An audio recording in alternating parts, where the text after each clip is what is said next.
Welcome back students. आज हम करेंगे एसएससी इकोनॉमिक्स का चैप्टर सेकंड, जो है आपका नेशनल इनकम। ठीक है, इससे पहले मैंने आपका इकोनॉमिक्स का फर्स्ट चैप्टर करा दिया है। ठीक है, जिसने देखा है बहुत अच्छी बात है, और जिसने नहीं देखा है उसका लिंक मैं आपको प्लेलिस्ट का लिंक डिस्क्रिप्शन में डाल दूंगा, वहाँ जाके आप देख सकते हैं। तो चलिए शुरू करते हैं। पॉलिटी बता रहा हूँ, इकोनॉमिक्स का chapter number second, national economics. ठीक है, और ये हमारी एसएससी की सीरीज़ चल रही है। एक बार आपको याद दिला देता हूँ कि ये हमारी एसएससी की सीरीज़ चल रही है, जिसमें आपकी सारे जीएस पोर्शन पूरा क्लियर कराऊंगा। ठीक है, करंट जीएस, ठीक है, और आपका स्टैटिक जीएस, और जो आपका जनरल जीएस है, ये पूरा जीएस मैं आपको कंप्लीट कराऊंगा। ठीक है, 5 ईयर्स के एनालिसिस से ये मैंने नोट्स बनाए हैं।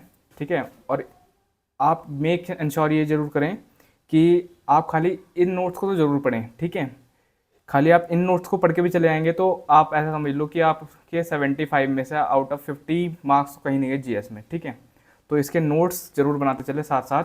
ठीक है, तो चलिए शुरू करते हैं अपनी वीडियो। देखो, नेशनल इनकम। ठीक है, नेशनल इनकम, नेशनल इनकम का मतलब क्या होता है? ये देखो सभी को पता होगा। नेशनल का मतलब तो पता है देश। ठीक है, नेशनल का मतलब हो गया कि इंटरनेशनल लेवल पर, कि मतलब कि पूरे देश की आर्थिक, और इनकम, इनकम का मतलब कि भैया कमाना। ठीक है, तो पूरे नेशनल की कितनी इनकम है, अगर मैं बात करूँ कि भैया इंडिया एक साल में कितने पैसे कमाता है, तो वो हमें कैसे पता चलेगा? तो ये सब चीज़ें हम इस चैप्टर के अंदर जानेंगे। ठीक है, तो चलिए शुरू करते हैं। सबसे पहले देख लेते हैं कि नेशनल इनकम होती क्या है। ठीक है, country income in a financial year. ठीक है, ये क्या बोल रहा है कि country income in a financial year. देखो, आप सभी को ये तो पता ही होगा कि हम सभी का एक बजट आता है हर साल। ठीक है, हर साल हमारा एक बजट आता है, और पिछले 6 साल से तो निर्मला सीतारमण जी अपना हमारा जो इंडिया का बजट है वो पेश कर रही हैं। ठीक है, और कौन पेश करता है? ये फाइनेंस मिनिस्टर पेश करता है। ठीक है, तो हर साल हमारा बजट आता है, तो वो जो बजट आता है वो किस चीज़ का बजट आता है, मतलब कि कितने टाइम पीरियड का बजट आता है, वो बताओ ज़रा। कितने टाइम पीरियड का बजट आता है? वो बजट आता है आपका एक एकेडमिक ईयर। ठीक है, एक एकेडमिक बोल लो या फिर एक फाइनेंशियल ईयर बोल लो। ठीक है, एक फाइनेंशियल ईयर। देखो, एक फाइनेंशियल ईयर कब से शुरू हो जाता है?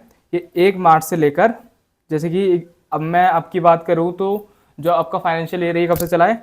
1 मार्च 2025 से लेकर ये चलेगा 31 मार्च 2026 तक। ठीक है, ये फाइनेंशियल ईयर होता है एक। ठीक है, 1 मार्च से लेकर अगले साल के 31 मार्च तक का एक फाइनेंशियल ईयर होता है। तो इसमें हमारी कंट्री ने कितनी इनकम करी? ठीक है, इस टाइम पीरियड के अंदर हमारी कंट्री ने कितनी इनकम करी, एक फाइनेंशियल ईयर के अंदर कितनी इनकम करी, उसी को हम बोलते हैं नेशनल इनकम, कि हमारे देश ने कितनी इनकम करी टोटल। ठीक है, तो एग्रीगेट्स अब देखते हैं, aggregates of calculating national income. देखो ये क्या बोल रहा है कि एग्रीगेट्स की हम कितने तरीके से जो हमारी नेशनल इनकम है उसे रिप्रेजेंट कर सकते हैं। ठीक है, मतलब कितनी तरह से बता सकते हैं या फिर निकाल सकते हैं। ठीक है, उसे बोलेंगे कि हम अपनी नेशनल इनकम को कितने तरीके से निकाल सकते हैं। तो देखो, टोटली बात करूँ तो हमारे पास टोटल 8 वेज हैं। ठीक है, 8 तरह से हम अपनी नेशनल इनकम को निकाल सकते हैं। ठीक है, 8 तरीके से हम नेशनल इनकम को निकाल सकते हैं।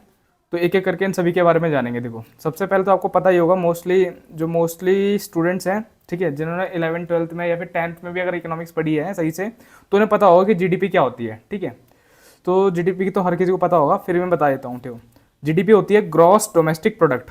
क्या होता है? Gross domestic product. इसमें क्या होता है? देखो, final goods and services produced in a financial year. देखो ये क्या बोल रहा है कि एक देश के अंदर, ठीक है, एक देश के अंदर उसके फाइनेंशियल ईयर में कितना फाइनल गुड्स और कितनी सर्विस प्रोड्यूस करी गई। मतलब कि कहने की बात है, जैसे कि मैं आपको टीचिंग करा रहा हूँ तो मैं क्या कर रहा हूँ, आपको सर्विस दे रहा हूँ, तो इसी तरह की बहुत सारी ऐसी सर्विसेज होंगी। ठीक है, सर्विसेज भी हमारा क्या है? सर्विसेज भी हमारा एक गुड्स है। ठीक है, हालांकि इनटेंजिबल इन नेचर होता है, मतलब कि आप इसे छू नहीं सकते। ठीक है, लेकिन आपको मैं करा तो रहा हूँ, आपको सर्विस तो दे रहा हूँ, आपको पढ़ा तो रहा हूँ, तो इसकी भी कुछ ना कुछ वैल्यू होगी। ठीक है, तो कहने की बात ये है कि हमने कमाया है। ठीक है, ये भी हमारी क्या है? एक इनकम ही है। ठीक है, और फाइनल गुड्स मतलब कि जैसे कि जैसे कल मैंने आपको पिछली वीडियो में एग्जांपल दिया था कि हमने क्या करा, एग्रीकल्चर लगाई। ठीक है, उसमें कॉटन लगाया। ठीक है, हमने क्या करा, प्राइम सेक्टर में कॉटन उगाई थी और उसे इंडस्ट्रीज में भेज दिया था। तो उसके बाद क्या हुआ, तो हर सेक्टर में उसमें कुछ वैल्यू एडिशन हुआ। तो हर सेक्टर ने जब उसमें कुछ वैल्यू एडिशन करा तो उसके बाद वो फाइनल गुड्स में कन्वर्ट हो गया, ठीक है। फाइनल गुड्स के बाद वो मार्केट में चला गया, वहाँ पे बिका, तो उससे कितनी, हर सेक्टर को कितनी कितनी इनकम हुई, ठीक है। हर सेक्टर को उस प्रोडक्ट से कितनी कितनी इनकम हुई, तो इसका सारा कैलकुलेशन, ठीक है, कि भैया पूरे देश में हर एक व्यक्ति कितना कितना कमा रहा है, ठीक है, चाहे फिर वो सर्विस दे रहा हो या फिर कुछ सामान बना रहा हो, ठीक है। तो उसे बोलते हैं हम जीडीपी, मतलब ग्रॉस डोमेस्टिक प्रोडक्ट, कि फाइनल गुड्स कितने बन के तैयार हो रहे हैं हमारे इंडिया के अंदर और कितनी सर्विस दी जा रही हैं एक फाइनेंशियल ईयर में, उसे बोलते हैं जीडीपी, ठीक है। ठीक है, एक ये हो गया। अब हम दूसरा देखेंगे क्या होता है, जीएनपी। जीएनपी मतलब ग्रॉस नेशनल प्रोडक्ट, ठीक है, ग्रॉस नेशनल प्रोडक्ट। इसका मतलब क्या होता है, देखो इसका मतलब बता देता हूँ। देखो, value of all goods and services produced by the national citizens. देखो ये क्या बोल रहा है कि नेशनल्स के द्वारा ऑफ अ कंट्री। देखो ये क्या बोल रहा है कि सपोज करो, एग्जाम्पल के लिए बात करता हूँ, जैसे कि अब बहुत सारे हमारे पास एनआरआईज भी हैं। एनआरआईज क्या होते हैं कि ऐसे लोग जो भारत जो है तो मतलब कि बिलोंग करते हैं इंडिया से, लेकिन वो किसी कारणवश विदेशों में जाके रह रहे हैं, चाहे वो अपनी इनकम के वजह से, चाहे उनका काम धाम सारा वहीं पे है, ठीक है, कुछ भी कारण है, लेकिन वो वहीं जाके रह रहे हैं, ठीक है, लेकिन है तो वो इंडियन ओरिजिन के ना। तो वही चीज़ है, यही बता रहा है कि वैल्यू ऑफ ऑल गुड्स, कि भैया जितने भी हमने वैल्यू मतलब कि जितने भी हमने गुड्स बनाए हैं, ठीक है, जितने भी हमने गुड्स बनाए हैं किनके द्वारा, जो हमारे नेशनल से, जो हमारे इंडियन सिटीजन है, चाहे फिर वो दूसरे देश में ही क्यों ना हो, ठीक है, चाहे फिर वो दूसरे देश में ही क्यों ना हो। जैसे कि एग्जाम्पल के लिए बात करूं कि 5 लोग हैं, ठीक है, 5 में से 3 लोग समझ लो कि हमारे इंडिया में हैं, लेकिन जो 2 लोग हैं वो यूएस में जा रखे हैं। 5 लोग जो हैं वो इंडिया में हैं और जो 2 लोग हैं वो यूएस में जा रखे हैं। और अगर मैं इनकी बात करूँ कि भैया इनकी जीएनपी कितनी होगी, तो भैया इसने जो गुड्स बनाए, ठीक है, इसने जो गुड्स या फिर सर्विस प्रोड्यूस करी एक फाइनेंशियल ईयर में, और इसने जो यूएस में है इसके भी हम देखेंगे, क्योंकि भैया है तो इंडियन का आदमी, है तो इंडियन ओरिजिन का आदमी, ठीक है। तो हम ये इसमें ये देखते हैं जीएनपी में कि भैया जो हमारे नेशनल्स है, जो हमारे इंडियन सिटीजन है, उन्होंने बाहर कितना प्रोड्यूस करा और उन्होंने इतना अंदर कितना प्रोड्यूस करा, कंट्री के अंदर कितना प्रोड्यूस करा और कंट्री के बाहर कितना प्रोड्यूस करा, ठीक है। तो जीएनपी का फॉर्मूला देख लेते हैं। देखो क्या होता है, जीडीपी, आपको पता है जीडीपी क्या है, ठीक है, GDP plus factor income from abroad. वही जो ये 2 लोग बाहर गए थे, बाहर रह के इन्होंने कमाया, तो इन्होंने कितना कमाया प्लस वो माइनस कि जो बाहर के जो विदेशी लोग हैं इंडिया के अंदर कमा रहे होंगे, कुछ ऐसे भी होंगे जो भी बाहर विदेश से आके इंडिया के अंदर रहने लगे और यहाँ पे आके कमा रहे हैं, तो उनकी हमने इनकम माइनस कर दी। हमें खाली इंडियन ओरिजिन वालों की ही, इंडियन सिटीजन की ही इनकम चाहिए, तो हमने खाली ये इनकम ली, ठीक है। उसमें से जो बाहर के लोग इंडिया में आए हुए हैं वो जो कमा रहे हैं उनकी इनकम हमने माइनस कर दी, तो इससे हमारा जीएनपी निकल आता है, ठीक है। और इसको फिर factor income from abroad minus factor income to abroad हमने से माइनस कर दिया, ठीक है। तो इसे हम क्या बोलते हैं कि net factor income from abroad. इन दोनों चीज़ों को हमने यहाँ से रिप्लेस कर दिया, नेट फैक्टर मतलब कि टोटल, क्योंकि इसमें से हम इसे माइनस कर देंगे जो हमने बाहर से कमाई और जो इंडिया में रह के बाहर वाले लोगों ने कमाई, उसे हम माइनस कर देंगे तो हमारी नेट फैक्टर इनकम आ जाएगी, और ये होता है हमारा जीएनपी का फॉर्मूला, ठीक है। अब आगे देखते हैं हम एनडीपी। एनडीपी क्या होता है, नेट डोमेस्टिक प्रोडक्ट, ठीक है, नेट डोमेस्टिक प्रोडक्ट। अब देखो नाम से ही पता चल रहा होगा, नेट, नेट मतलब कि टोटल, टोटल मतलब कि जैसे कि खर्चा खुर्चा निकाले कितना है भैया टोटल। अब जो इसका अंदर जो आपने देखा भी होगा बहुत सारा वहाँ पे लिखा होता है, हर कंटेनर में लिखा होता है, जैसे कि हम टीन की बात कर लेते हैं, तेल की टीन की, तो उसमें लिखा होता है ना कि नेट वेट इतना है और ओवरऑल वेट इतना है, लेकिन नेट वेट इतना है, कि मतलब उसकी जो पैकिंग वैकिंग लगा के जो टोटल वेट है वो तो कुछ और है, लेकिन जो उसका नेट वेट है वो कुछ और है, ठीक है। तो कहने की बात वही है कि नेट डोमेस्टिक प्रोडक्ट का जहाँ पे भी आपको नेट दिखा मिल जाए ना, कि मतलब कि भैया फाइनल कॉस्ट कितनी है या फिर उसके अंदर कितनी क्वांटिटी है, तो हम क्या करते हैं, हम इसमें से एनडीपी निकालने के लिए जीडीपी में से हम डेप्रिसिएशन माइनस कर देते हैं। अच्छा, अब बहुत सारे लोगों के मन में ये कन्फ्यूजन आ रहा होगा कि भैया डेप्रिसिएशन क्या होता है। तो देखो डेप्रिसिएशन क्या होता है कि जैसे कि कोई मशीनरी है, मशीनरी बोलो या कुछ भी, जैसे कि आपके पास फ़ोन है, अब आपने एक फ़ोन लिया शोरूम से, आपने एप्पल का फ़ोन लिया जी शोरूम से, है ना, लेकिन आप जैसे ही उस एप्पल के शोरूम से बाहर निकले उस फ़ोन को लेके, और तो उसकी वैल्यू क्या हो जाएगी, कम हो जाएगी, ठीक है। आपने क्या करा, एप्पल के शोरूम में गए, वहाँ से आपने फ़ोन परचेज़ करा, और जैसे ही आप वहाँ से बाहर निकले एप्पल का फ़ोन लेके, तो उसकी वैल्यू क्या होगी, कम होगी।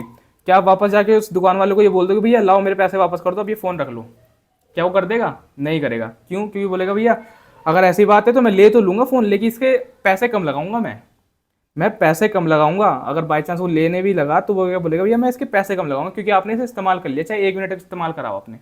तो कहने की बात ये है कि जैसे जैसे समय के अनुसार क्या होता है कि हमारे गुड्स की वैल्यू कम होती चली आती है, तो जो किस रेट पर कम होती है उसी को हम डेप्रिसिएशन बोलते हैं। तो हम क्या करते हैं, जीडीपी में से जो हमारे गुड्स वगैरह फाइनल प्रोड्यूस होते हैं फाइनेंशियल ईयर में, उसकी वैल्यू कितनी डिक्रीज हो गई, ठीक है, उसकी वैल्यू, उसके प्राइस कितने डिक्रीज हो गए, उसे ही हम डेप्रिसिएशन बोलते हैं। तो हम एनडीपी को निकालने के लिए जीडीपी में से डेप्रिसिएशन को माइनस कर देंगे, तो ये हमारा एनडीपी फॉर्मूला बन जाता है। बहुत आसान है, ठीक है, कुछ ज़्यादा इतनी रॉकेट साइंस नहीं है, बस सिंपली समझना है। जो आपको याद रखने की जरूरत है वो है ये फॉर्मूले।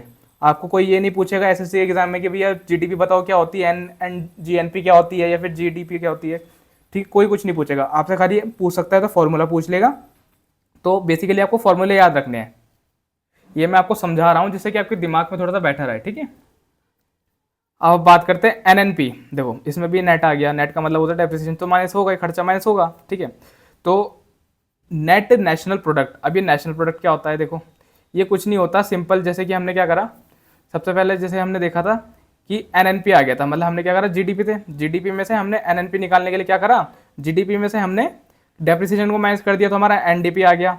और अब हम क्या करेंगे, एनएनपी निकालने के लिए, नेट नेशनल प्रोडक्ट निकालने के लिए हम क्या करेंगे, जीएनपी में से हम डेप्रिसिएशन माइनस कर देंगे, तो हमारा एनएनपी आ जाएगा, ठीक है। बस ये सिंपल है, खर्चा माइनस कर दिया और हमारा निकल के आ गया एनएनपी। किस में से माइनस करा, जीएनपी में से, जो ऊपर बताया आपको, ठीक है। तो समझ में आ गया। चलो अब आगे चलते हैं। अब किसी को कुछ कन्फ्यूज़न हो रही हो तो मेरे को कमेंट कर सकता है, ठीक है, उसमें मैं आपका रिप्लाई कर दूंगा जैसे मैं आपके कमेंट्स देखूंगा। तो आगे बढ़ते हैं। देखो अब थोड़ा कुछ बेसिक चीज़ समझ लो कि क्या क्या होता है। देखो एक होती है आपकी मार्केट प्राइस, ठीक है, और एक होती है आपकी फैक्टर कॉस्ट। अब देखो मार्केट प्राइस क्या होती है, देखो मार्केट प्राइस वो प्राइस होती है कि भैया, जैसे कि ये कोई एग्जांपल के लिए मैं बात करूँ, आपने कोई पार्ले जी कंपनी थी और उसने अपना पार्ले जी बना के तैयार कर दिया, ठीक है, उसने अपना पार्ले जी बना के तैयार कर दिया, उसने 2 रुपये का सामान खरीदा, उसमें 3 रुपये उसने अपनी तरफ से लगाए, ठीक है, उसका सामान बनाया, उसका बिस्कुट वगैरह बनाया, उसे स्टीम वगैरह करके, तो उसने उसमें 3 रुपये लग गए, और उसने जो सामान खरीदा था गेहूँ वगैरह वो 2 रुपये का खरीदा था। तो कहने की बात क्या है कि इसका खर्चा कितना आया, इसका खर्चा आया 5 रुपये, इसका खर्चा आ गया बनाने में फाइनल प्रोडक्ट्स को, ठीक है। अब ये इंडस्ट्री का बनाने का खर्चा कितना है, 5 रुपये। अब ये क्या करेगा, भैया इसे खुद के लिए भी तो कुछ चाहिए, अब इसका खर्चा ही 5 रुपये आ गया तो कितने का बेचेगा, तो ये इसे 7 रुपये का मार्केट में बेचता है, ठीक है। अब ये 7 रुपये का मार्केट में बेचेगा तो इसे प्रॉफिट हुआ 2 रुपये का, है ना, इसे प्रॉफिट हुआ 2 रुपये का। तो जो ये 7 रुपये का जो इसने मार्केट में बेचा, इसे बोलते हैं मार्केट प्राइस, ठीक है। अपना खर्चे वर्चे निकालने के बाद, अपना थोड़ा प्रॉफिट ऐड करने के बाद, जो हम फाइनल जिस प्राइस से हम मार्केट में प्रोडक्ट को सेल करते हैं उसी को हम मार्केट प्राइस बोलते हैं, ठीक है, समझ में आया। अब बात करते हैं फैक्टर कॉस्ट। फैक्टर कॉस्ट क्या होती है भाई साहब, देखो फैक्टर कॉस्ट होती है आपकी, एग्जाम्पल के लिए बात करूँ, जैसे कि कोई आप एग्जाम्पल के लिए आप समझो क्या क्या कर रहे हो, कुछ नया काम जोड़ रहे हो, सपोज करो कि आप नया काम ऐसे जोड़ रहे हो, हाँ, तो सपोज करो कि आप एक टेक्सटाइल इंडस्ट्री खोल रहे हो, ठीक है, एक टेक्सटाइल इंडस्ट्री खोल रहे हो, तो उसके लिए भी आपको बहुत सारी चीज़ों की जरूरत होगी। तो सबसे पहले जो चाहिए होगी आपको लैंड चाहिए होगी, ठीक है, सबसे पहले क्या चाहिए होगी आपको, लैंड चाहिए होगी, भैया ज़मीन तो चाहिए, आसमान में बना दोगे फैक्ट्री, ठीक है। तो आपने लैंड ली, भैया लैंड ली, और आपने उसे क्या लिया, किराए पे लिया, ठीक है। भैया ऐसा तो है नहीं कि बहुत सारे मालदार हैं, वो तो अलग बात है, लेकिन मोस्टली ऐसा ही होता है कि रेंट लेके काम करते हैं, ठीक है। तो रेंट लिया, अब इसका क्या है, मंथली रेंट की पेमेंट जाएगी, और उसके लिए कुछ लेबर चाहिए होगी, तो भैया उसमें जो काम करेंगे वर्कर्स वो भी चाहिए होंगे, तो लेबर चाहिए होगी। कैपिटल मतलब पैसे भी लगेंगे, आपको सामान लाना होगा, शुरू में तो पैसे लगेंगे ना आपके, तभी तो जब आपका सामान बिकेगा तभी आपके पास पैसे आएंगे, लेकिन पहले तो पैसे लगेंगे, तो कैपिटल चाहिए। और फिर एक एंटरप्रेन्योर भी चाहिए। एंटरप्रेन्योर मतलब कि जो आपको क्या कर रहे हैं, मतलब कि सपोर्ट करके आपके प्रोडक्ट की जो मार्केटिंग कर सके, ठीक है, उसे बोलते हैं एंटरप्रेन्योरशिप, ठीक है, एंटरप्रेन्योर उसे बोलते हैं। अब देखो लैंड के लिए हम क्या करेंगे, रेंट पे करेंगे मंथली, है ना, रेंट बोल लो, या फिर आप क्या बोल सकते हो कि भैया टैक्स पे करोगे, आप कुछ ना कुछ फैक्ट्री वगैरह कुछ भी बोल लो, तो रेंट पे करोगे लैंड के लिए। और लेबर को क्या भैया, महीने के महीने वेजेस चाहिए, उसे भी पैसे चाहिए, है ना। और कैपिटल को क्या, कैपिटल का भैया इंटरेस्ट, है ना। आपने क्या करा, आपने बैंक से पैसे उठाए, आपके पास पैसे नहीं थे, आपने बैंक से लोन लिया, और जो आपने बैंक से लोन लिया तो उसका मंथली ईएमआई पे कर रहे हो, इंटरेस्ट पे कर रहे हो, है ना, तो वो भी है।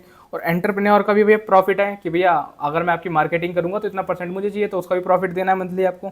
तो ये जितने भी ये फैक्टर, जैसे कि आपके यहाँ पर रेंट हो गया, वेजेस हो गया, इंटरेस्ट हो गया और प्रॉफिट हो गया, इन सबको हम ऐड कर देते हैं तो इससे ही बनती है हमारी फैक्टर कॉस्ट। फैक्टर कॉस्ट मतलब कि कितने खर्चे हैं, ठीक है, टोटल कितने खर्चे हो गए, उसी को बोलते हैं फैक्टर कॉस्ट। ठीक है, समझ में आ गया? समझ में आ गया? ठीक है, अगर कुछ समझ में नहीं आया तो आप कमेंट करके मेरे से पूछ सकते हो। ठीक है, अब मैं पूछूं आपसे कि भैया मार्केट प्राइस क्या होता है और फैक्टर कॉस्ट क्या होती है, तो आप बता दोगे मुझे? ठीक है, तो मार्केट प्राइस वो प्राइस होती है कि जिस प्राइस से आप किसी भी प्रोडक्ट को मार्केट में सेल कर रहे हो, ठीक है, selling price in the market. और मैं फैक्टर कॉस्ट की बात करूँ तो भैया उस सामान को बनाने के लिए आपके पास कितना खर्चा आ गया, उसे बोलते हैं फैक्टर कॉस्ट। तो ऊपर जितने भी हमने ये जीडीपी, जीएनपी, ठीक है, जीडीपी, जीएनपी, एनडीपी, एनएनपी, ये सब जो पढ़े, ये हमने किस पे पढ़े? मार्केट प्राइस पर। किस पे पढ़े? मार्केट प्राइस पर। ठीक है, तो ये हमारे हो गए 4 वेज। अब बचे बाकी के 4। तो ये जो बाकी के 4 होते हैं, बाकी के जो 4 तरीके हैं नेशनल इनकम को निकालने के लिए, वो कुछ नहीं होते, बस यही होते हैं, जीडीपी, जीएनपी, एनडीपी, एनएनपी, यही होते हैं। लेकिन वो किस पर होते हैं? वो होते हैं फैक्टर कॉस्ट पर। ठीक है, वो होते हैं फैक्टर कॉस्ट पर। तो उसे ही अब आगे देखते हैं। आपने 4 पढ़ लिए, 4 अच्छे समझ में आ गया, अब आगे के 4 देखते हैं। देखो, तो हम क्या करते हैं, हमने मार्केट प्राइस पे देख लिया, जीडीपी मार्केट प्राइस पर देख लिया हमने, जीएनपी मार्केट प्राइस पर देख लिया, एनडीपी मार्केट प्राइस पर देख लिया, एनएनपी मार्केट प्राइस पर देख लिया। अब हम देखेंगे ना फैक्टर कॉस्ट पर कि भैया आपने कोई सामान बनाया, ठीक है, सामान के खर्चा कितना आ गया, उसे बोलते हैं फैक्टर कॉस्ट। तो जीडीपी की फैक्टर कॉस्ट कितनी थी, ठीक है, तो इससे भी हमें इनकम का पता चलता है कि नेशनल इनकम का, कि भैया हमें पता है कि हम कितना कमा रहे हैं, तो हम उसमें से अगर जितना हमारा खर्चा हुआ उसे हम निकाल दे तो हमें पता चल जाएगा कि भैया हमारी इनकम कितनी हुई। सही बात है ना? आप इंडिया को ये पता है कि भैया हम एक साल में इतने पैसे कमाते हैं, लेकिन वो खर्चा कितना करते हैं, अगर वो निकाल लें तो उससे भी उनकी इनकम निकल सकती है। तो वही चीज़ है, यहाँ पे उन्होंने कमाने का बताया और यहाँ पे उन्होंने खर्चा कितना करा उस हिसाब से इनकम निकाली। तो 4 तरीके जिससे कि आपके मतलब कमाने के तरीके से पता चलता है कि आप इनकम निकाल सकते हो 4 तरीके से, और 4 तरीके से आप नेशनल इनकम निकाल सकते हो जिससे कि आप खर्चा करते हो। ठीक है, तो अब हम देखेंगे फैक्टर कॉस्ट पर इन सभी को। तो कुछ नहीं करना, आपको फॉर्मूला याद करना है, बहुत सिंपल है, एक बार बता देता हूँ, आप बाकी की तो खुद ही कर लोगे। देखो इसे देख लो एक बार ध्यान से कि GDP market price minus net indirect tax. ठीक है, देखो जीडीपी जो था हमारी मार्केट प्राइस पर थी, मार्केट प्राइस से हमने देखी क्या थी फॉर्मूला। ठीक है, तो उसमें से हम क्या करेंगे, खाली नेट इनडायरेक्ट टैक्स माइनस कर देंगे और सब्सिडी को ऐड कर देंगे। नेट इनडायरेक्ट टैक्स का मतलब क्या हो गया कि भैया जब आप अपना प्रोडक्ट मार्केट में लेके आओगे तो गवर्नमेंट उस पर कुछ टैक्स लगाएगी, कुछ परसेंट, कि भैया इसका 1% या 0.5% हमें चाहिए। ठीक है, कुछ ना कुछ टैक्स लगाएगी आपके प्रोडक्ट पर, है ना? जब टैक्स लगाएगी तो भैया उसका तो पेमेंट देना पड़ेगा। अगर आप पेमेंट दोगे तो वो खर्चा हो गया, ठीक है, तो आप क्या करोगे, तो माइनस कर दोगे। ठीक है, उसे माइनस कर दोगे इनडायरेक्ट टैक्स को, और आपको कुछ गवर्नमेंट सब्सिडी भी देगी। चलो भैया आप क्या करो, आप 3-4 साल से हमें 0.5 दे रहे हो, इस साल क्या कर लो आप 0.2% की आप सब्सिडी रख लो, कि हमारी तरफ से सब्सिडी रख लो जो गवर्नमेंट आपको देगी, कि आपको इस साल आपको क्या करना है, 0.3% ही हमें देना है। ठीक है, अपने प्रोडक्ट का, अपने सेलिंग का। तो इसमें सब्सिडी मिलेगी 0.2% की। तो इसे बोलते हैं हम सब्सिडी, मतलब कि हमारा क्या हो गया, हमारे पास अगर देखो हमारे पास सब्सिडी मिल गई, इसका मतलब ये हो कि हमारी इनकम बढ़ जाएगी 0.2%, वो भी हमारी जेब में आ गया ना अब, तो इंक्रीज होगी। तो इसलिए हम इसे अपने पास रखेंगे तो ये प्लस में आ गया, जो हम दूसरों को देंगे मतलब कि गवर्नमेंट को देंगे उसे माइनस कर देंगे। तो यही होती है हमारी फैक्टर कॉस्ट, कि भैया खर्चा निकाल दो और जितनी हमारी इनकम हुई वो हो गया हमारा नेशनल इनकम। ठीक है, तो जीडीपी में से हम क्या करेंगे, जीडीपी फैक्टर कॉस्ट में से हम GDP market price, GDP factor cost को निकालने के लिए जीडीपी मार्केट प्राइस पे से हम क्या करेंगे, इनडायरेक्ट टैक्स को माइनस कर देंगे और सब्सिडी को ऐड कर देंगे, तो हमारा जीडीपी फैक्टर कॉस्ट आ जाएगा। तो ऐसे ही मैंने बाकी सभी के साथ कराया। देखो जीएनपी फैक्टर कॉस्ट में को निकालने के लिए जीएनपी मार्केट प्राइस में से मैंने क्या करा, इनडायरेक्ट टैक्स को माइनस कर दिया और सब्सिडी को ऐड कर दिया। ऐसे ही इन सभी में होना है, आप देख सकते हो, है ना? तो ये तो आपको समझ में आ गए होंगे, है ना? अब इतना समझ में आया।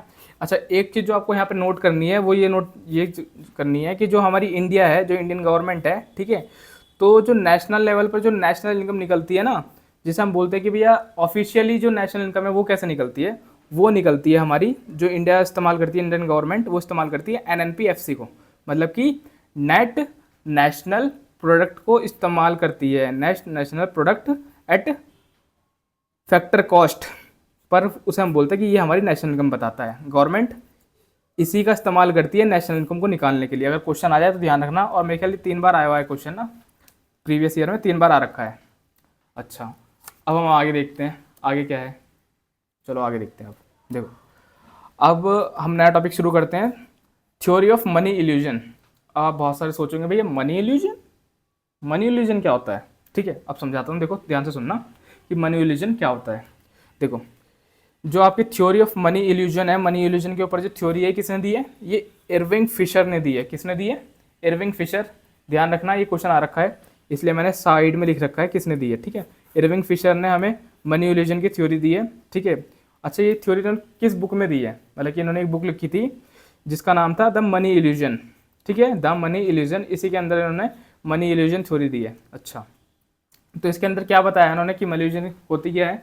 इन्होंने ये बताया है कि money illusion refers to the tendency of people to think in a nominal terms rather than real terms. देखो कहने की बात क्या है कि अगर मैं आपको साफ और स्पष्ट शब्दों में समझाऊं तो इसके कहने का मतलब ये है कि लोगों को लगता तो ये है कि जो भैया उनकी इनकम है वो इंक्रीज कर गई है। ठीक है, लोगों को लगेगा ये कि भैया पहले मैं 10 रुपये कमा रहा था लेकिन आज मैं 20 रुपये कमा रहा हूँ, मेरी इनकम इंक्रीज कर गई है। लेकिन रियल में क्या होता है? रियल में इसका बिल्कुल उल्टा होता है कि इनके इनकम तो भले से इंक्रीज कर गया लेकिन जो खर्चा था वो भी तो इंक्रीज कर गया, जो महंगाई थी वो भी तो इंक्रीज कर गई। तो कहने की बात यह है कि रियल में तो इनके कुछ ऐसा होता नहीं है कि जो इनकी इनकम इंक्रीज कर जाए। ठीक है, बस उन्हें लगता ऐसा है कि वो इंक्रीज कर रही है। एग्जाम्पल देके समझाता हूँ तो आपको अच्छे से समझ में आएगा। देखो, जैसे कि कोई पर्सन है, उसकी सैलरी भैया 30% से इंक्रीज कर गई। ठीक है, उसकी सैलरी 30% से इंक्रीज कर गई। एक पर्सन है, उसकी सैलरी 30% इंक्रीज कर गई, लेकिन जो इन्फ्लेशन है वो भी 30% से इंक्रीज कर गई है। अच्छा, इन्फ्लेशन क्या होता है? पहले वाले वीडियो लेक्चर में मैंने बताया था कि इन्फ्लेशन क्या होता है, एक बार दोबारा बता देता हूँ। ठीक है, इन्फ्लेशन का मतलब होता है महंगाई।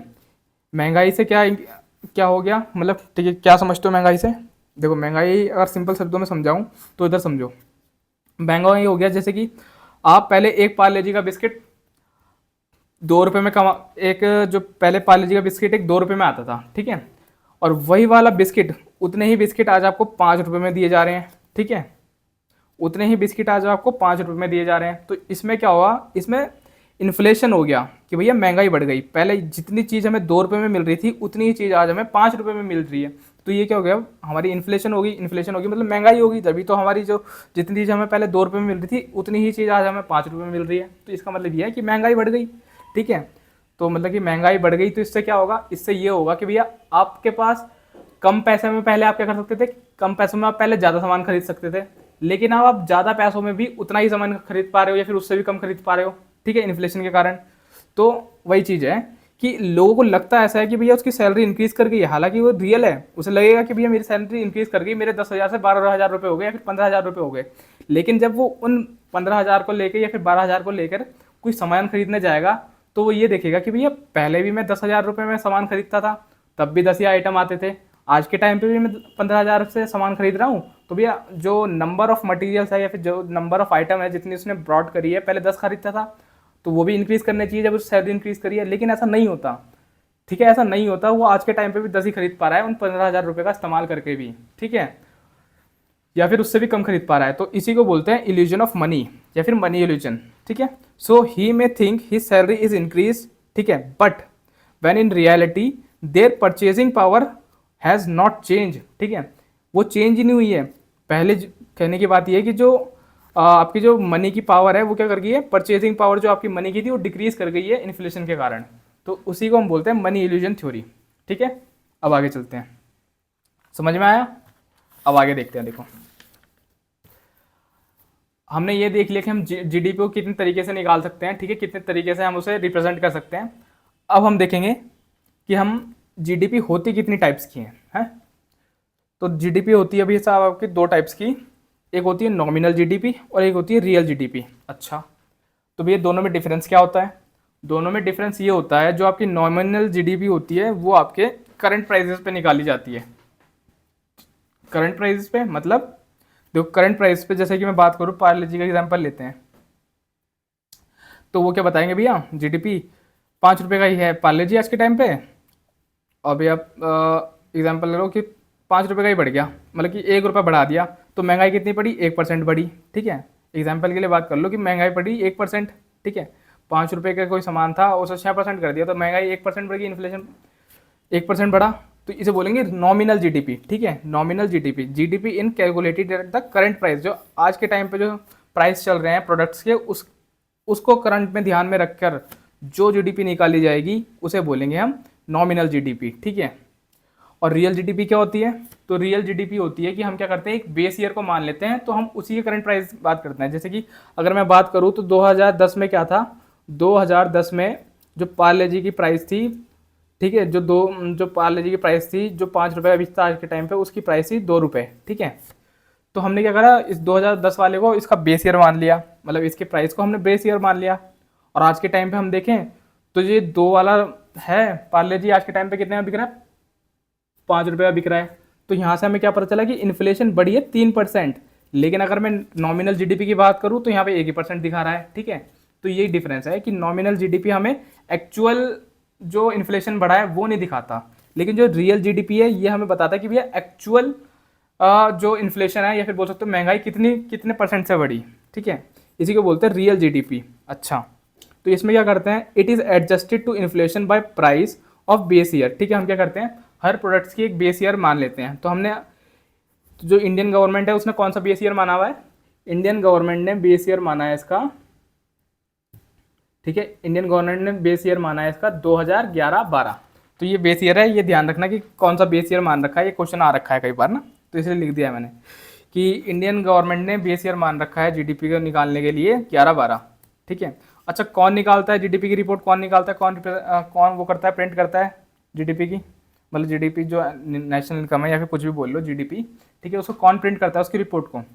तो ये जो जीडीपी है ये कैलकुलेटेड होती है किसके द्वारा, सेंट्रल स्टैटिस्टिक ऑफिस, ठीक है, सेंट्रल स्टैटिस्टिक ऑफिस। और ये किसके अंदर आ रहा है, ये आ रहा है आपके मॉस्पी के अंदर। मॉस्पी क्या है जी, मॉस्पी एक मिनिस्ट्री है, ठीक है। मॉस्पी की जो फुल फॉर्म है वो क्या है, ministry of statistics and programme implementation.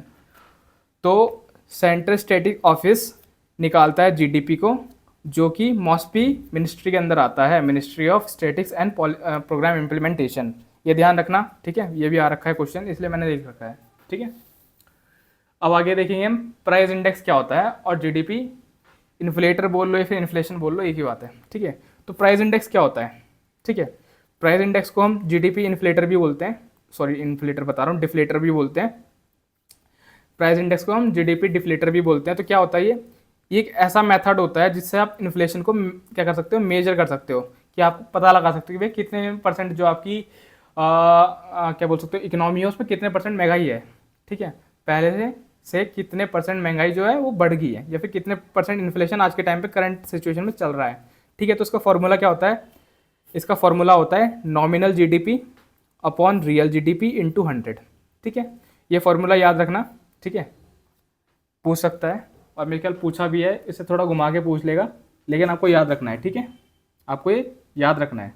चलो आगे चलते हैं। अब आगे देखते हैं मेथड्स ऑफ कैलकुलेटिंग जीडीपी, ठीक है, मेथड्स ऑफ कैलकुलेटिंग जीडीपी। तो हमारे पास कितने तरीके हैं जीडीपी को निकालने के लिए, 3 तरीके हैं जीडीपी को निकालने के लिए। देखो, जो पिछले हमने जो मेथड्स देखे, ठीक है, जितने भी हमने वो तरीके देखे, जो 8 तरीके थे, वो क्या थे, वो तरीके थे रिप्रेजेंट करने के लिए कि हम जीडीपी को, मतलब कि नेशनल इनकम को किस तरह से रिप्रेजेंट कर सकते हैं। हम यहाँ पे बात कर रहे हैं जीडीपी की, कि जीडीपी को हम निकाल कितने परसेंट से सकते हैं, ठीक है, कितने तरीके से सकते हैं। तो हम 3 तरीके से जीडीपी को निकाल सकते हैं। अब देखते हैं कि कौन कौन से तरीके हैं, ठीक है। सबसे पहला तरीका है आपका वैल्यू एडेड मेथड और प्रोडक्शन मेथड। देखो ये क्या होता है, जैसे आपको नाम से पता चल रहा है कि वैल्यू एडेड। एग्जाम्पल के लिए बात करूँ, जैसे कोई प्राइमरी सेक्टर है, ठीक है, तो सेकेंडरी सेक्टर वाले ने क्या करा, प्राइमरी सेक्टर से कुछ रॉ मटेरियल खरीदा, ठीक है।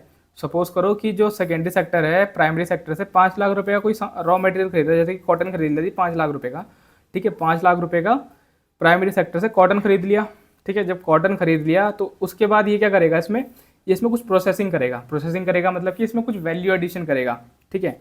तो इसने क्या करा, इसने अपनी इंडस्ट्रीज़ में मशीनें वगैरह लगा रखी हैं, और उसकी मदद से उसने क्या करा कि उस कॉटन को थ्रेड में कन्वर्ट कर दिया, या फिर आप बोल सकते हो उसे क्लोथ बना दिए, उसके जी कपड़े बना दिए उस कॉटन के। और जब कपड़े बना दिए तो उसने भैया मशीनों को खरीदने के लिए कुछ पैसा लगाया होगा, लेबर को देने के लिए कुछ पैसा लगाया होगा। तो कहने की बात यह है कि भैया उसने 5 लाख रुपए का तो रॉ ही मटेरियल खरीदा था, और उसने 2 लाख रुपए उसने अपने तरफ से लगा दिए, ठीक है, 2 लाख रुपए उसने अपनी तरफ से लगा दिए। तो उसने कितने की वैल्यू एडिशन करी? उसने 2 लाख रुपए की वैल्यू एडिशन करी इसमें, ठीक है। उसने सेकेंडरी सेक्टर वाले ने इस रॉ मटेरियल में 2 लाख रुपए की वैल्यू एडिशन करके इसे क्या बना दिया? इसे एक फाइनल गुड्स बना दिया और फिर इसे मर्चेंट के पास भेज दिया, ठीक है। तो कहने की बात यह है कि इसने, और जो इसने मर्चेंट के पास भेजा, इसने इसे भेजा 7 लाख रुपए में, ठीक है। इसने इसे 7 लाख रुपए में भेज दिया मर्चेंट के पास, ठीक है। अब मर्चेंट क्या करेगा? एडिशनल को उसमें क्या करेगा? अपने इंटरेस्ट के लगाने के लिए तो उसमें कुछ अपनी वैल्यू एडिशन कर देगा। वैल्यू एडिशन क्या करेगा? पैकिंग वगैरह करेगा, ठीक है, उसकी ब्रांडिंग कर देगा, उसकी मार्केटिंग करेगा। तो उसने वैल्यू एडिशन करा तो उसकी प्राइस और इंक्रीज कर जाएगी, ठीक है। तो हम क्या देखते हैं इसमें? ये देखते हैं कि भैया हर सेक्टर ने, जैसे कि प्राइमरी हो गया, सेकेंडरी हो गया, टर्शरी सेक्टर हो गया, तो इन तीनों सेक्टर में एक प्रोडक्ट के अंदर कितनी कितनी वैल्यू एडिशन करी गई, ठीक है। जैसे कि प्राइमरी के अंदर क्या कर रहे हैं? प्राइमरी ने खाली बीज लेके आया था, ये बीज लेके आया था भाई साहब, ऐसा मान लो कि 10,000 के बीज हैं, इसके 3-4 वाले ने साल में पानी लगाया और मतलब कि कहने के बाद इसका खर्चा आया इसमें 3.5 लाख रुपए इसका खर्चा आया, ठीक है। 3.5 लाख रुपए इसका खर्चा आया, इसने 3.5 लाख रुपए में पैसे लगाकर इसने कॉटन उगाई थी जो इसकी 5 लाख रुपए की बिकी, ठीक है। तो इसने क्या करा? वैल्यू एडिशन करा। तो हर सेक्टर में कितना कितना वैल्यू एडिशन हुआ उसी को हम कैलकुलेट करते हैं, तो इससे भी हमारा एक जीडीपी निकल जाता है, ठीक है। तो एक तरीका हो गया हमारा वैल्यू एडिशन मेथड, जिसे हम प्रोडक्शन मेथड भी बोलते हैं, इससे हमारा एक जीडीपी निकल सकता है, ठीक है। दूसरा तरीका क्या है? दूसरा तरीका है आपका इनकम मेथड, ठीक है। कौन सा मेथड? Income method. अच्छा जी, इनकम मेथड क्या होता है? जैसे कि एग्जाम्पल के लिए बात करूँ आपको, अब जैसे कोई फैक्ट्री है, सेकेंडरी सेक्टर में सोचो कि फैक्ट्री है, फैक्ट्री में वो बहुत सारे लोग काम कर रहे हैं, अच्छा काम कर रहे हैं, लेबर काम कर रही है, ठीक है। लैंड का कुछ इंटरेस्ट जा रहा है, ठीक है, लैंड का कोई रेंट जा रहा है, लेबर को वेजेस देनी है, कैपिटल मतलब कि जो उसने लोन उठाया था उसका इंटरेस्ट पे करना है, एंटरप्रेन्योर को प्रॉफिट भी देना है, ठीक है। तो ये सब क्या है? ये खर्चे हैं, ठीक है। ये क्या है? खर्चे हैं। ये किसके लिए खर्चे हैं? ये सेकेंडरी सेक्टर वाले के लिए, ओनर के लिए खर्चे हैं जिसकी फैक्ट्री है। लेकिन ये इनकम किसके लिए है? ये इनकम इन सभी लोगों के लिए इनकम है, ठीक है, इन सभी लोगों के लिए इनकम है। तो हर सेक्टर में कितने लोग इससे इनकम कर पा रहे हैं, उस चीज़ को कैलकुलेट करके भी हम जीडीपी को निकाल सकते हैं, ठीक है। तो इसे बोलते हैं इनकम मेथड, कि हम इनकम निकालते हैं, वेजेस टू एम्प्लॉय, प्रॉफिट कितना हुआ, मिक्स इकोनॉमी, मिक्स्ड इनकम, ठीक है। मतलब कहने की बात ये कि कितना उन्होंने पे करा या फिर कितने लोग इसमें काम कर रहे थे, उनकी कितनी इनकम हुई, उसे कैलकुलेट करके भी हम जीडीपी निकाल सकते हैं, ठीक है। उसे भी कैलकुलेट करके हम जीडीपी को निकाल सकते हैं। समझ में आया? अब आगे चलते हैं, ठीक है। ये हो गए 2 तरीके। अब हम तीसरा तरीका देखते हैं। तीसरा तरीका क्या होता है? ठीक है, तीसरा तरीका हम देखेंगे, ये होता है आपका एक्सपेंडिचर मेथड, ठीक है। क्या होता है? एक्सपेंडिचर मेथड, कि भैया एक्सपेंडिचर नाम से पता चल रहा है खर्चा। अब हम खर्चे से भी जीडीपी निकाल सकते हैं, जैसे कि इसमें हमने देखे थे ना कि हम कितने तरीके से इनकम, नेशनल इनकम को रिप्रेजेंट कर सकते हैं। 4 तरीके से आप इनकम की वजह से रिप्रेजेंट कर सकते हो और 4 तरीके से आप खर्चे की वजह से रिप्रेजेंट कर सकते हो। टोटल हम 8 वे से तरीके से रिप्रेजेंट कर सकते हैं नेशनल इनकम को, ठीक है। उसी तरीके से हम जीडीपी को निकाल सकते हैं। एक तो आपका इनकम मेथड से हो गया, ठीक है, जो हमने पीछे पढ़ा, और एक हमने वैल्यूएशन मेथड देखा। अब हम देखेंगे कि खर्चे से हम किस तरह के जीडीपी को निकाल सकते हैं। देखें तो देखो, सबसे पहले क्या देखते हैं? कंजम्पशन एक्सपेंडिचर, ठीक है। कंजम्पशन एक्सपेंडिचर मतलब कि जो इंडिया के अंदर जो लोग रह रहे होंगे, ठीक है, इंडियंस जो हैं, जो ये लोग रह रहे होंगे इंडिया के अंदर, ये कुछ ना कुछ खाने के लिए, मतलब कि कहने के लिए ये समझ लो कि ये कुछ ना कुछ पैसे खर्च करते होंगे। भैया फ़ोन खरीद लिया, खाना खरीद लिया, भैया गाड़ी लेके आनी है, भैया घर बनवाना है, कुछ काम करना है, ठीक है। तो हर चीज़ में पैसे लगेंगे, ठीक है। तो कुछ ना कुछ क्या कर रहे हैं? खर्चा कर रहे हैं, ठीक है। तो इंडिया की जनता ने कितना खर्चा करा उसे बोलेंगे कंजम्पशन एक्सपेंडिचर, ठीक है। और उसके बाद हमारी गवर्नमेंट भी कुछ ना कुछ खर्चा कर रही है, भैया कुछ अस्पताल बनवा रही है, सरकारी कॉलेजेस बनवा रही है, ठीक है, बहुत सारी रोडें बनवा रही हैं, तो ये भी कुछ ना कुछ खर्चा कर रही है, ठीक है। अपने भी कुछ खर्चे होते हैं, सैलरी देनी होती है गवर्नमेंट को, गवर्नमेंट एम्प्लॉयज़ को, ठीक है। तो ये भी खर्चे हैं, ठीक है तो खर्चे गवर्नमेंट के, पैसे दे रही हैं तो खर्चे ही होंगे, ठीक है। तो इंडियंस के खर्चे मतलब कि सिटीजन के खर्चे, इंडियन गवर्नमेंट के खर्चे, प्लस इन्वेस्टमेंट फ्रॉम फॉरेन, ठीक है, हम क्या इसमें ऐड करेंगे, ठीक है। जैसे कि बाहर से कोई फॉरेनर आए, ठीक है, फॉरेनर आए, जैसे कोई ट्रैवलर आए, घूमने आए, तो यहाँ पर आके वो कुछ खर्चा करेंगे इंडिया के अंदर, तो उनके खर्चे, ठीक है। और प्लस नेट एक्सपोर्ट मतलब कि हमने भारत में, मतलब कि हमने भारत में कितना, भारत से दूसरे देशों में हमने कितना मटेरियल एक्सपोर्ट करा, ठीक है, और माइनस कितना हमने उसमें इंपोर्ट करा, उसे हम बोलते हैं नेट एक्सपोर्ट, ठीक है। तो इसी सबको हम जोड़ के हम क्या बताते हैं कि ये हमारा एक्सपेंडिचर, ये हमारा खर्चा हो गया। इसका फॉर्मूला क्या होता है, C for consumption for citizen, ठीक है, और G फॉर गवर्नमेंट एक्सपेंडिचर, ठीक है, I for investments from the foreigner, ठीक है, मतलब कि जो बाहर से जो फॉरेनर आ रहे हैं इंडिया में घूमने के लिए आ रहे हैं, जो यहाँ आके इंडिया में खर्चा कर रहे हैं, ठीक है, तो उनके खर्चे, प्लस नेट एक्सपोर्ट, ठीक है, मतलब नेट एक्सपोर्ट मतलब कि हमने कितना एक्सपोर्ट करा, ठीक है, कितना हमने बाहर सामान भेजा और कितना हमने बाहर से इंडिया में मंगवाया, ठीक है, हर साल इंपोर्ट एक्सपोर्ट तो होता ही है, ठीक है, तो ये इसका फॉर्मूला बनता है एक्सपेंडिचर मेथड। तो ये बहुत इंपॉर्टेंट है, चाहे तो आप इसे रट लो चाहे कुछ भी कर लो, इसे याद रख लो बस, ठीक है। ये लगभग ऐसा समझ लो कि 2 साल में एक बार तो ये पूछा ही पूछा जाता है, और पिछले साल ये नहीं आया था, तो अब के साल आने के इसके चांसेस बहुत ज़्यादा हैं, ठीक है। किसी भी एग्जाम में आपसे पूछ लेगा तो आपको ये फॉर्मूला जरूर याद रखना है। सबसे पहले ये लेटर से याद रखना है कि कौन सा लेटर किस चीज़ को रिप्रेजेंट करता है, ठीक है, इसलिए मैंने यहाँ पे लाइन खींच दी, आपको जिससे ध्यान रहे। ये नोट्स बनाते साथ साथ चलना, ठीक है, ये बहुत इंपॉर्टेंट नोट्स हैं, ठीक है, बहुत ही कॉम्पैक्ट नोट्स हैं। और चलो ये समझ में आ गया, हमने 3 तरीके देख लिए जिससे हम जीडीपी को कैलकुलेट कर सकते हैं। अब हम देखेंगे कुछ टर्म्स, ठीक है, जो इंपॉर्टेंट है, ठीक है, कुछ टर्म्स जो इंपॉर्टेंट है, देखो क्या क्या होती हैं। तो सबसे पहले हम देखेंगे डबल काउंटिंग। अच्छा, डबल काउंटिंग क्या होता है, देखो डबल काउंटिंग बेसिकली एक एरर है, ठीक है, क्या है, डबल काउंटिंग बेसिकली एक एरर है जो एकर होता है immediately goods and services are included separately in the GDP calculation, ठीक है, इंक्लूडिंग जीडीपी कैलकुलेशन। देखो एग्जाम्पल, देखो साफ शब्दों में बात करो तो ये डबल एरिंग कुछ नहीं है, डबल काउंटिंग कुछ नहीं है, बस एक ये एरर है जो हमारी कैलकुलेशन मिस्टेक हो जाती है। जैसे कि हमने क्या करा, हमने एक गुड्स लिया, ठीक है, कोई गुड्स था ए नाम का, ठीक है, ए नाम का कोई गुड्स था, उसकी वैल्यू थी 3 रुपये, ठीक है, तो हमने क्या करा, इस गुड्स की जो वैल्यू थी 3 रुपये, हमने इसे 2 बार ऐड कर लिया, ठीक है, या फिर 2 से ज़्यादा बार कर लिया ऐड, तो ये क्या एरर हो गया कि भैया जीडीपी हमारी क्या है, बढ़ा के दिखाने के लिए एक एरर हो गया। तो इसे बोलते हैं कि भैया एरर हो गया, जिसे हम साइंटिफिक टर्म्स में बोलते हैं डबल काउंटिंग, कि error occurs when immediately goods and services are included separately in the GDP, कि भैया पहले तो आपने जीडीपी में उसे कैलकुलेट कर लिया, उसके बाद उसे अलग से उसकी वैल्यू दोबारा से ऐड कर दी जीडीपी में, तो ये क्या हो गया, डबल काउंटिंग हो गई, ठीक है, ये एक एरर है, बस इतना ध्यान रखना। इससे क्या होगा, जो आपकी जीडीपी की वैल्यू है वो बढ़ जाएगी। एक बार ये क्वेश्चन आया था कि डबल काउंटिंग से होता क्या है, तो इससे क्या होता है, जीडीपी की वैल्यू इंक्रीज कर जाती है, जो कि फॉल्स वैल्यू होती है हालांकि। चलो अब हम देखेंगे कि पर्सनल इनकम क्या होती है। दूसरा टर्म है आपका पर्सनल इनकम। अच्छा, बहुत सारे लोग बोलेंगे ये पर्सनल इनकम क्या होता है, कि जो हम कमा रहे हैं महीने के, बस वही हमारी पर्सनल इनकम होगी, ठीक है। हाँ भैया वो तो हो गई, लेकिन इसके अलावा भी बहुत 2-3 होते हैं, ठीक है। देखो क्या क्या होती है, मैं बता देता हूँ क्या क्या आता है पर्सनल इनकम के अंदर। सबसे पहले तो आपकी नेशनल इनकम। नेशनल इनकम मतलब क्या, नेशनल इनकम वही आपकी मंथली इनकम कितनी है, या फिर सालाना इनकम बोल लो। आप इसे एनुअली भी निकाल सकते हो और मंथली भी निकाल सकते हो, ठीक है, 2 तरीके होते हैं, एनुअली या फिर मंथली, ठीक है। तो आपकी जो मंथली इनकम होगी उसे हम बोलते हैं नेशनल इनकम, ठीक है, क्या बोलते हैं, national income, plus income received, ठीक है, plus income received but not earned, ठीक है। जैसे कि एग्जाम्पल के लिए बात करूँ कि आपने क्या करा, जैसे बहुत लोगों के पास राशन कार्ड होगा, ठीक है, हर महीने वो राशन लेने जाते होंगे, ठीक है, वहाँ पे कुछ गेहूँ लेते होंगे, कुछ चावल मिलते होंगे, ठीक है, बहुत सारी चीज़ें मिलती होंगी। तो अगर आप राशन की दुकान पे से वो सामान ना लेकर आप किसी बाहर की दुकान से वो सामान लेते तो वो चीज़ आपको महंगी मिलती, ठीक है, ठीक है, वो चीज़ आपको महंगी मिलती, लेकिन वो चीज़ आपको राशन की दुकान पे सस्ती मिल रही है, इसलिए आप ले रहे हो, ठीक है, सस्ती मिल रही है। और जब सस्ती मिल रही है तो इसका मतलब है कि आप कुछ ना कुछ रुपए आपके बच गए होंगे। सपोज करो कि एग्जांपल है, आप 2 केजी 2 केजी या बोलो 5 केजी आप गेहूँ लेने जाते हैं बाहर किसी दुकान से, तो भैया वो आपको देता, एग्जाम्पल के लिए बात कर लेते हैं, वो आपको 100 रुपये की देता।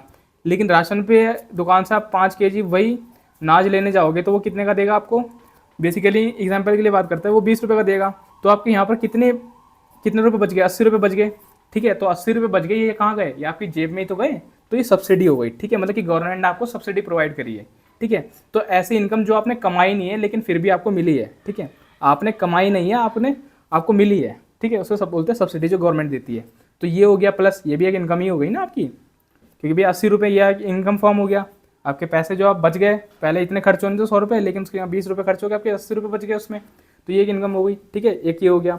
माइनस क्या करेंगे हम इसमें से, इनकम अर्नड नॉट रिसीव्ड, मतलब कि जैसे एग्जाम्पल के लिए बात करो कि आपने कोई एफडीआई डाल रखी है, आपने कोई एफडीआई करा रखी है, आप मंथली कोई ईएमआई पे करते हो बैंक को कि भैया कि जिससे कि मैं 10 साल बाद उसे लूँगा, ठीक है, 10 साल बाद मेरे को 10 लाख रुपए मिल जाएंगे, मेरे को हर महीने 5-5 या फिर 2-2 हज़ार रुपये जमा कराने हैं, 5 साल के बाद मुझे 10 लाख रुपए मिल जाएंगे, आपने एफडी जमा करा दी, ठीक है। तो ये क्या है, ये आप पेमेंट कर रहे हो, लेकिन क्या कर रहे हो, आप इनकम अर्न करी है, ठीक है, आपने 10 लाख रुपए कमा तो लिए, लेकिन अभी आपको मिले नहीं है, ठीक है। कहने की बात ये है कि भैया जब आपका पूरा टर्म पूरा हो जाएगा, 5 साल पूरे हो जाएंगे, तब जाके आप अपनी एफडी तोड़वा के उस पैसों को ले सकते हो, तब आपकी वो इनकम हो जाएगी, ठीक है।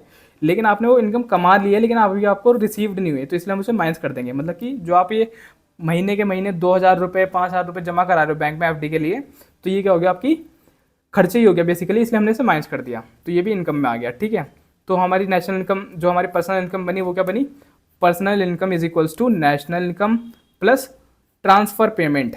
ट्रांसफ़र पेमेंट मतलब कि आपकी जो गवर्नमेंट आपको सब्सिडी दे रही है, ठीक है, किसी भी माध्यम से दे सकती है, आपको राशन दे दिया जी आपको, या फिर किसी प्रोडक्ट के, या फिर आपको कोई प्रोडक्ट दे दिया, आपके ऊपर सब्सिडी दे दी, ठीक है, या फिर जितने भी आर्मी मैन होते हैं उन्हें वो दिया जाता है, ठीक है, उनके आईडी से क्या कर सकते हो, कैंटीन से सस्ते दामों पर सामान खरीद सकते हैं, ठीक है, तो वो भी क्या होगी, सब्सिडी हो गई इनके लिए, ठीक है। और माइनस अनडिस्ट्रीब्यूटिव प्रॉफिट, मतलब कि आपने वो कमाया तो है, लेकिन उसका पैसा भी आपको मिला नहीं है, ठीक है, तो आपने इन्वेस्ट कर रखा है वो बेसिकली पैसा, अभी आपको मिला नहीं है, लेकिन आपका जब मिल जाएगा वो फ्यूचर में, ठीक है, तो उसे हम माइनस कर देंगे। तो ये हो गया आपकी पर्सनल इनकम, ठीक है, समझ में आया पर्सनल इनकम क्या होती है। अब हम देखेंगे पर्सनल डिस्पोजेबल इनकम, ठीक है, पर्सनल डिस्पोजेबल इनकम कहने की बात क्या है कि जैसे कि महीने के महीने आपको कुछ ना कुछ इनकम आती होगी, ठीक है, आप तो बच्चे हो, लेकिन आपके पेरेंट्स बहुत सारे जो गवर्नमेंट जॉब करते होंगे, ठीक है, तो उनकी कुछ ना कुछ मंथली पेमेंट आती होगी, ठीक है, तो जब मंथली पेमेंट आती है तो उसमें से कुछ ना कुछ परसेंट टैक्स भी कटता है, ठीक है, कुछ ना कुछ परसेंट टैक्स उसमें से कट जाता है, और टैक्स कटने के बाद जो इन हैंड इनकम उनके पास में बचती है, ये जो उनके अकाउंट में ट्रांसफ़र होती है टैक्स कटने के बाद, वो होती है पर्सनल डिस्पोजेबल इनकम, ठीक है, कि भैया आप उसे कहीं भी खर्च कर सकते हो, कोई आपसे पूछेगा नहीं, ठीक है, तो वो होगी हमारी पर्सनल डिस्पोजेबल इनकम, ठीक है। अब हम देखेंगे पर कैपिटा इनकम क्या होती है। पर कैपिटा इनकम क्या होती है, देखो, पर कैपिटा इनकम होती है average income of an individual.